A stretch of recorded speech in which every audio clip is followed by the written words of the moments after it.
Bienvenidos extradeiros a outro vídeo de Extrata on the Road. Estradeiros, boa tarde! No vídeo passado, em Montevidéu terminamos de ver a Ciudadela, uma cidade dentro de uma fortificação. Hoje é conhecida como Ciudad Vieja, um ponto turístico imperdível. Não podemos deixar de observar que tive 2 cirurgias, que foram realmente os últimos vídeos. Mas voltando aos vídeos do Uruguai, visitamos um museu com uma história no mínimo polêmica. A grande tragédia dos Andes, que se transformou em um milagre dos Andes. 16 sobreviventes de 45 ocupantes de um avião da Força Aérea Uruguaia. Hoje vamos contar a história de resistência desses sobreviventes que fizeram o inimaginável para sobreviver. Depois um passeio pelo museu conhecido como Andes 72, onde tem peças do avião, pertences de todos os ocupantes do avião e muita história.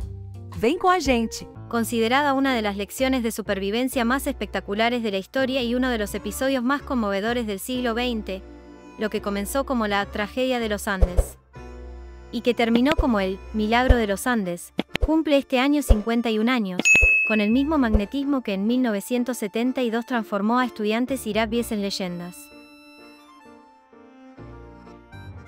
Este extraordinario evento, que continúa inspirando a generaciones, es un poderoso recordatorio de la resiliencia humana y la fuerza del espíritu de equipo. Fue el viernes 13 de octubre de 1972, cuando un avión de la Fuerza Aérea Uruguaya se estrelló contra una montaña de los Andes, imponiendo a los jóvenes supervivientes adversidades extremas como hambre, temperaturas frías de 30°C, aire enrarecido, avalanchas y se vieron obligados a superarlo todo. Superaron los elementos, el hambre, el frío y la soledad del abandono. Este 13 de octubre se cumplirán 51 años de la tragedia de los Andes. Han pasado 51 años desde que un avión se estrelló en una montaña con 45 personas a bordo, de las cuales no se sabría nada durante 72 días, y todos pensaban que estaban todos muertos, hasta que el 21 de diciembre apareció un milagro. El mundo cometió un error. Hubo sobrevivientes y eso es un milagro, describe Roberto Canessa, que tenía 19 años y cruzó la cordillera de los Andes en condiciones precarias, sin equipo, sin conocimientos, para decirle al mundo que él y sus amigos estaban vivos en la montaña. El bimotor turbohélice Versailles 571 de la Fuerza Aérea Uruguaya tenía previsto volar desde Montevideo a Santiago de Chile, para que los estudiantes pudieran disputar un partido amistoso de rugby. El mal tiempo obligó a cambiar de planes. En lugar de un vuelo directo, tuvimos que pasar la noche en la ciudad argentina de Mendoza. Al día siguiente el mal tiempo continuó, pero el avión despegó. El poder para volar en altura era limitado. Precisamente en este punto se eleva la cordillera a 6.000 metros de altura. Para cruzar, entonces, era necesario desviarse por un punto hacia el sur donde las montañas alcanzan los 4.000 metros. Minutos después, a 4.650 metros de altura, el avión se estrelló contra una montaña. Fue un error de rumbo del copiloto. El choque, tan brutal, partió la aeronave en dos, iniciando la tragedia de los Andes. Todo indica que el accidente se produjo por error humano. No se sabe por qué, pero el copiloto conducía y había intercambiado asientos con el piloto. Y quizás por confianza en sí mismos, porque tenían bastante experiencia, no contaban con la resistencia del aire. El clima era bastante malo. Ya habían hecho una escala imprevista por el mismo motivo. Y pensando que ya habían sobrevolado la cordillera, en diferente clima, posiblemente esto fuera cierto, pero con el mal tiempo, giraron a la derecha y chocaron contra la cordillera. El copiloto sobrevivió al accidente del avión y les dijo a los jóvenes que ya estaban fuera de la cordillera, un gran error. Esto les hizo tomar el camino equivocado cuando fueron a buscar ayuda. Los protagonistas de esta historia real no tenían ropa para el frío, no conocían la nieve que los cubría y provenían de un país cuyos cerros más altos rondan los 500 metros de altura. Se trataba de estudiantes y jugadores del Old Christians Club, algunos de los cuales iban acompañados de sus padres. Cuando cayeron creyeron que ya estaban en Chile, pero todavía estaban en territorio argentino.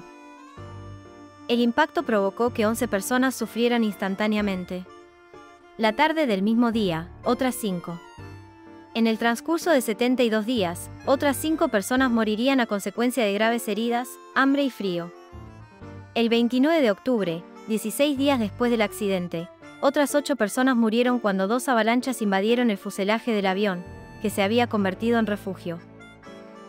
Todos quedaron enterrados bajo la nieve durante 3 días. Los que lograron encontrar un poco de espacio para respirar sobrevivieron. De los 45 pasajeros y tripulantes, 29 murieron. Solo el 30%, 16 personas, sobrevivieron en un estado extremadamente frágil. Los 29 muertos permanecen enterrados en la cordillera. Uno de los supervivientes, Roy Harley, que en ese momento tenía 20 años, tuvo gran relevancia en la historia. Es autor de varias fotografías que realizó con la cámara de su padre. El Olimpo, que también tenía mi padre. Estas fotografías mostraban cómo se veían los supervivientes en diferentes días. Y fue él quien escuchó por una radio, encontrada en su equipaje, que la búsqueda había cesado 10 días después de la desaparición del avión. Entonces la decisión de comer carne humana surgió porque no había otra alternativa. Fue una consecuencia natural de la absoluta falta de alimentos. Ocurrió después de 10 días sin comer, mientras algunos morían de hambre. Fue un dilema moral y religioso que duró días. Hoy, el cardiólogo infantil Roberto Canessa, entonces estudiante de medicina, fue el responsable de fabricar agua, convirtiendo la nieve en estado líquido. También curaba a los enfermos y, como conocía la anatomía humana, era uno de los encargados de cortar partes de los cuerpos en pequeños trozos y colocarlos sobre el fuselaje para que se secaran al sol. También fue el primero en probar la carne humana. El otro estudiante de medicina, Gustavo Cervino, también se encargó de la tarea de descuartizar algunos cadáveres. El Papa de la época, Pablo VI, no solo envió un telegrama de bendición, sino que también envió una felicitación diciendo: Actuaron como verdaderos cristianos, porque Dios nos pone aquí para vivir, no para morir. El Papa también dijo que podría considerarse incluso un suicidio no haber cometido canibalismo para sobrevivir. Cuando Roy escuchó que ya no los buscarían, que los consideraban muertos, ya no había ninguna posibilidad de que siguieran esperando el rescate. Lucharon por salir o se quedarían allí para siempre. Con esta idea decidieron caminar. Cada paso era un paso menos. Fueron necesarias semanas de preparación para sobrevivir a una travesía que tenía más probabilidades de fracasar que de triunfar. El 12 de diciembre Roberto Canessa y Fernando Parrado tomaron rumbo hacia el oeste, donde se pone el sol y donde está Chile. Si fuera hoy, solo necesitarían un GPS para saber que estaban más cerca de la civilización del lado argentino y que, a solo 15 kilómetros, hacia el este, había un refugio de montaña, un hotel de invierno con balnearios y hasta una carretera. El 20 de diciembre, 8 días después, los dos vieron al chileno Sergio Catalán, quien estaba a caballo y escuchó los gritos. Vengo de un avión que se estrelló en las montañas. Soy uruguayo. Llevamos 10 días caminando. Tengo un amigo herido en la cima de la montaña. En el avión hay 14 heridos. Tenemos que salir de aquí rápidamente. No sabemos cómo. No tenemos comida. Somos débiles. ¿Cuándo nos van a recoger allí? Por favor, ni siquiera podemos caminar. ¿Dónde estamos? Decía la nota que Roberto y Fernando le arrojaron al campesino, quien al leer la nota le indicó que buscaría ayuda y regresaría al día siguiente. El día 21 fueron rescatados, alimentados y dijeron que había 14 más esperando en lo alto de la cordillera. El 22 de diciembre, Fernando Parrado ayudó a encontrar los restos y los 6 supervivientes más dañados fueron rescatados en helicóptero. Al día siguiente regresaron por los 8 restantes. Actualmente se mantienen en contacto, son como una hermandad, a pesar de sus diferencias y los caminos que han seguido. Hay un grupo en WhatsApp llamado Cordilleira. Roy confiesa que si algún superviviente tiene un problema, los otros 15 supervivientes estarán allí para ayudar de cualquier manera. Y Carlitos reafirma: No hicimos nada de lo que nos arrepintiéramos. Llevamos un poquito de nuestros amigos en el cuerpo y el alma. Creo que habría sentido este honor si hubiera muerto y me hubieran acostumbrado a vivir. Siento que trasplantaron nuestras vidas. En 2015, el superviviente de mayor edad, Javier Mesoul, murió en Montevideo de cáncer a la edad de 79 años. Recientemente, en julio de 2023, otro de los supervivientes, José Luis Inciarte, falleció a los 75 años, también a causa de un cáncer que lo afectaba desde hacía 10 años. Un detalle muy curioso es que ninguno de los supervivientes recibió terapia por el accidente, y dijeron que no tenían pesadillas. Una vez nuestras madres dijeron que teníamos que ir y nos enviaron a un psiquiatra, pero fuimos a una sesión y nunca volvimos. Dice Roy, y agrega: Estamos muy seguros de lo que hicimos y muy tranquilos, no hubo ningún trauma. A pesar de ser mi primera vez en un avión, era la primera vez que veía nieve en mi vida, era la primera vez que veía un muerto. Persona. Salí pesando 37 kilos y cuando caímos pesaba 85 kilos.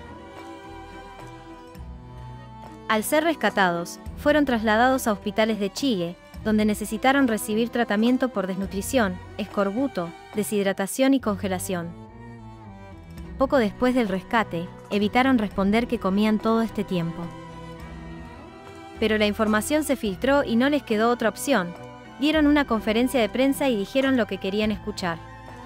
La historia completa. Terminó siendo noticia en todo el mundo. Se han realizado libros, documentales y películas para contar su historia.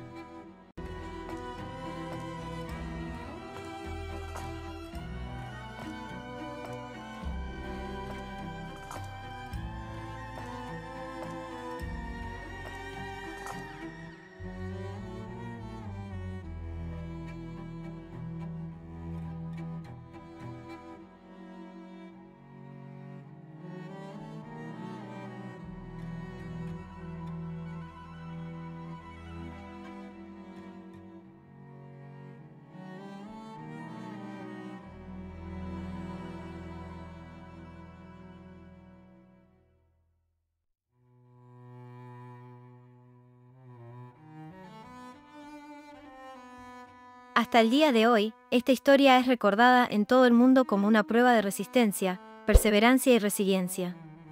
La voluntad de vivir de este grupo era tan fuerte que lo superó todo.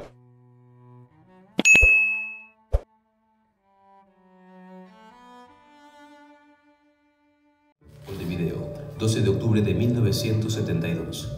Un grupo de jóvenes jugadores de rugby, sus amigos y parientes, abordan un avión de la Fuerza Aérea Uruguaya similar a este, con destino final Santiago de Chile, donde el equipo iba a participar de un partido amistoso. Las malas condiciones meteorológicas alteran el plan de vuelo y el piloto realiza una parada improvisada en la ciudad argentina de Mendoza, a la espera de una mejora del tiempo que no sucedió. Al día siguiente, debieron despegar y tomar una ruta alternativa a través del Paso Planchón. Muy lejos de aquellos días de tanta incertidumbre, en el histórico barrio de la Ciudad Vieja en Montevideo, York Thompson, un uruguayo de raíces nórdicas y conocido de varios pasajeros, creó la exposición permanente por los 40 años del milagro que devino en el Museo de los Andes.